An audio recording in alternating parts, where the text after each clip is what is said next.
This is the first of 100 wells we're gonna build in this video. Oh, water!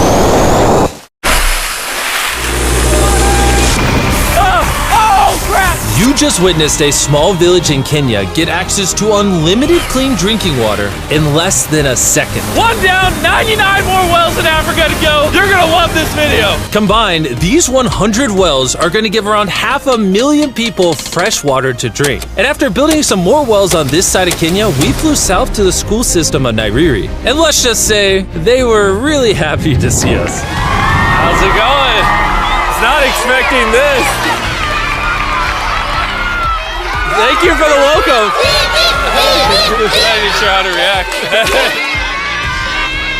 I appreciate it, everybody. This village threw a welcome ceremony upon our arrival, and Nolan got really into it. Nolan's the most awkward person I've ever met, and that's a lot coming from me. And after being shown around the school... Here comes our guest. How's it going? Oh, you having a good day?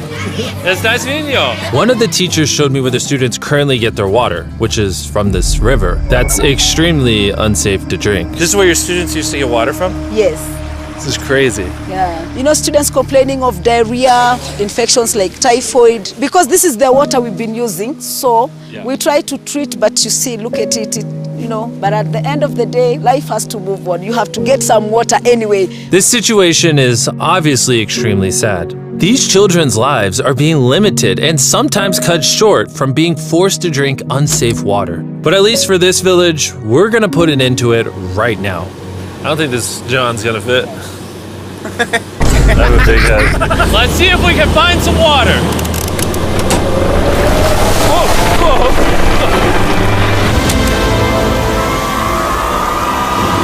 It is raining! It's beautiful!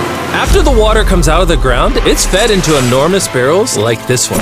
And once they're built into the water towers, all of the neighboring villages will not only have clean drinking water, but a pressurized water source as well. Which, in short, means no more doing laundry and unsafe water. And pull! On a scale of 1 to Nolan's mom, how heavy is it? Nolan's mom times 2! Oh God. Dude, I'll push you off of this. All right, here we go, under control.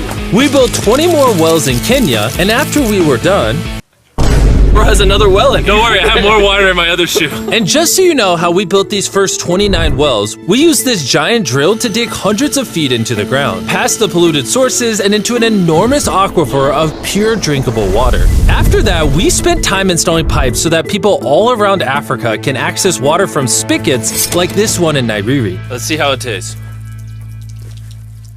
Like water. It took me about a minute to fill this 5-gallon drum. How much water can this provide a day? 3,600 gallons a day. Not only will this well cover the 400 kids at this school, but literally the entire neighborhood and village around this school can use this well. We say thank you for the water. Oh, no problem. This thing can basically pump non-stop for 30 years. You would think that having an effect of this magnitude would require the resources and funding of a large government, but that's not true. Solving this problem is possible, and something humanity should all be putting effort in to fix. What's the secret of success? To be honest, just find something you love doing and do it for a long period, and eventually you'll succeed. So I'm gonna bring it super close. See us? Is that cool? Yes. If you look up, it's recording. All right, well, I'm gonna get close. All right. Yeah, you can see yourself. We were also able to install a well for this village, and these 12 other villages. And while we were finishing these wells, we were also able to update one of their schools with brand new computers. How are they liking it? They really like them. Glad to see it turned out well. And we also updated the classrooms with new furniture, installed shelves and filled them with new books, donated a soccer ball for every student, and even put modern whiteboards and projectors in all the classrooms. Do you guys like the projector? Yes. We were using a chalk and then a lot of dust, but today everything is clean. We truly appreciate it. No problem. It's the least we could do. But then when we flew out to the site of the 45th well, we realized this community had it even harder. Every time they need to get water, they need to take a treacherous mile-long hike through the jungle. And that mile-long hike also happens to be on a giant mountain. I wake up very early, about 4 o'clock, so that I can fetch water for the school. We are not safe fetching water here. That place is very slippery. Chances of getting an injury is very high. So while we worked on their well, the community took me to see how they currently source their water. You guys would have to make this trip how many times a day? 2 times. 2 times a day. Oh, wow. So a typical student would carry something like this? Yeah. Oh, God. If 200 students did this every day, how hard could it be? It could be very hard. Oh boy. Dang, this is very steep. We're just walking down this mountain forever. Every day. It was actually surprising how difficult this hike was. And these people go through all of that just to get to the spigot. That's water is still unsafe to drink. This is where you guys get your water from normally? Yes. And filled with water, these jugs can weigh up to 40 pounds, which is insane for these children to be carrying up this mountain. The ladies can carry 2 of those. Oh, I totally can as well then. And as soon as these jugs were filled, it was time to head all the way back up. Hurry up, let's go. He's not even sweating or anything. I got it.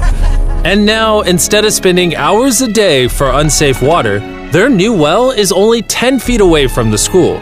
So, they can just fill it up here now. I'm too tired. And so we were on our way to the next village where we built our 46th well, but we ran into a little problem. We found out that this village is divided in half by this huge, dangerous river. It may not look like much now, but when the rainy season comes, the water comes up this high and literally swallows this bridge. And why this bridge is such a big deal is the village is over there, the hospital and schools are over there, so they're crossing this bridge multiple times a day. Despite how dangerous this bridge is, it's their only option. This river, when it is swollen, it can sweep away people, students, or even animals. In the recent past, we have lost about 3 people trying to cross this river. This loss of life is insane and absolutely unacceptable. The moment we heard about this, we knew we had to help. So while we started work on a new bridge that would let them reach their well, we then traveled over 2,000 miles from Kenya to the country of Zimbabwe. We've been in Africa for over a week, and we still have a lot more wells to do. You kind of smell. I know, it's weird. I showered this morning. Wow. Yeah. If you let me finish, I can put my arms down. Can I count on you two to finish these wells with me? Yes. First on the agenda was to check out a local hospital that was in dire need of clean water. Upon entering, we learned how big of an impact this clinic had on the village. How many kids do you guys give birth to a year here? In a month, about 50. Do 600 births a year?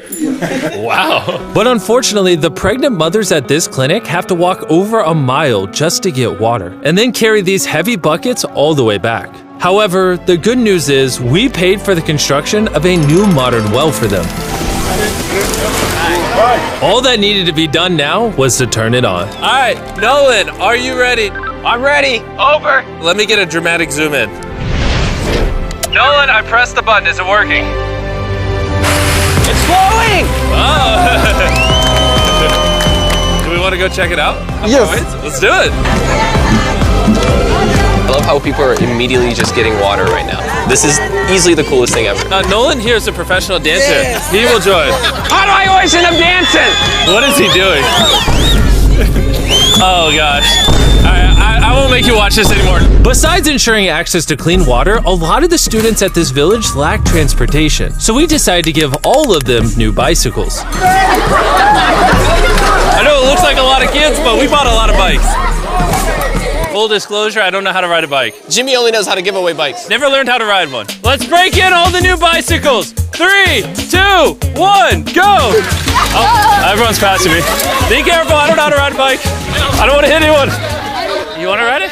All right, go for it, little man. Okay. And after giving away the bikes, we continue building wells until we reach well number 69. This solar-powered well is specially designed to aid the farmers in this village by providing more than enough water for all of their crops and livestock, even during the dry season without any electricity. Each panel is 200 watts. Then it's attached to a pump. That pump can pump 5,000 liters every hour. Basically, it's unlimited amount of water for this entire village. That's incredible. And after we left Zimbabwe, we wanted to continue to give water to communities all across Africa. So we built more wells in Uganda, Somalia, and Cameroon. If you want to see more of what we did in Cameroon, there's a whole video about that coming soon on the Philanthropy channel. Spending time in these villages really made me reflect on the importance of building wells, how it brings water to farms to feed the hungry, how it provides clean conditions for hospitals, and most importantly, how it helps the children of this next generation live long, healthy lives and build the future for all of these communities. We await a new dawn of clean drinking water. Water is life. And with some help from the locals, we finally finished a new bridge that this community can use for the next 100 years.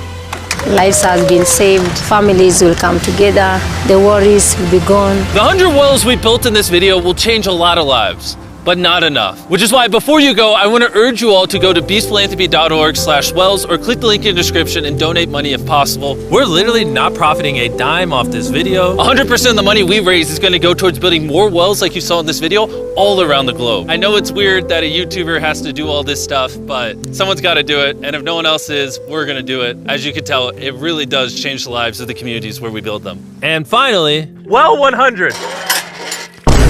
Oh my God, I'm so sorry.